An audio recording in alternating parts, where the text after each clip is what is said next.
കഴിഞ്ഞ ദിവസം വൈകുന്നേരം 6 മണിയോടെയാണ് പശ്ചിമ കൊച്ചിയിലെ പനയപ്പള്ളിയിൽ ബെൽജിയത്തിൽ നിന്നെത്തിയ വനിത മദ്യപിച്ച് ലക്കുകെട്ട് നഗ്നയായി നടന്നത്.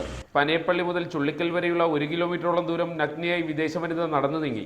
ഇതോടെ ജനങ്ങളും യുവതിയുടെ പുറകെ കൂടി. ഒടുവിൽ നാട്ടുകാരിൽ ഒരാൾ തൊപ്പമ്പടി പോലീസിനെ വിവരമറിയിച്ചു. എന്നാൽ സ്റ്റേഷനിലുണ്ടായിരുന്ന വനിതാ പോലീസ് ഡ്യൂട്ടി കഴിഞ്ഞിറങ്ങിയതിനാൽ 10 മിനിറ്റിനുള്ളിൽ എത്തിച്ചേരാമെന്നായിരുന്നു മറുപടി. അതേസമയം ഇക്കാര്യം വയർലെസ് സെറ്റിലൂടെ അറിഞ്ഞ fort Kochi S I Jijesh വനിതാ പോലീസുമായി സംഭവ സ്ഥലത്തെത്തി വിദേശ വനിതയെ കസ്റ്റഡിയിലെടുത്ത് സ്റ്റേഷനിലെത്തിച്ചു. വിദേശ വനിതയ്ക്കെതിരെ മദ്യപിച്ച് നടുറോഡിൽ ശല്യം ചെയ്തതിന് IPC 118A വകുപ്പ് ചുമത്തി കേസെടുക്കുകയും ചെയ്തു. ഒടുവിൽ തൊപ്പമ്പടി പോലീസ് സ്ഥലത്തെത്തിയപ്പോൾ ആടുകിടന്നിടത്ത് രോമം പോലുമില്ലാത്ത അവസ്ഥയായിരുന്നു.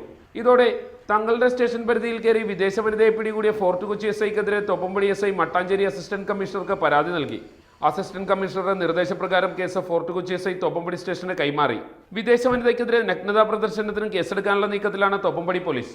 ഷാഹിൻ ആന്റണി, റിപ്പോർട്ടർ, കൊച്ചി.